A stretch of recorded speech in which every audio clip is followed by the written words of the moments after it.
2026 Pongal ஃபெஸ்டிவலுக்காக top ஹீரோக்கள், அதாவது 2 top ஹீரோக்களோட படங்கள் மோதிக்கிறதுக்கு தயாரா இருக்கு. இந்த நிலையில தமிழ்நாட்டை பொறுத்தவரை ரெட் ஜெயிண்ட் தான் அதிக தியேட்டரை எப்பவுமே ஆக்குபை பண்ணுவாங்க.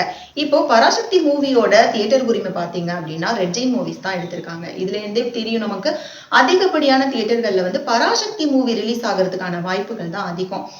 மல்டிபிளெக்ஸ் தியேட்டரை பொறுத்தவரை ஈக்குவல் ரைட்ஸ் கொடுப்பாங்க. பட் ஏ அப்புறம் பி தியேட்டர்ஸ்லாம் இருக்கு இல்லையா, இதுல எல்லாம் பார்த்தோம் அப்படின்னா மேக்சிமம் வந்து பராசக்தி வந்து ரிலீஸ் ஆகிறதுக்கான வாய்ப்புகள் தான் இருக்கு. இதனால வந்து ஜனநாயகன் படம் வந்து வசூல் ரீதியா அடி வாங்குறதுக்கான வாய்ப்புகள் இருக்கு. அதுவும் இது விஜயோட கடைசி மூவி.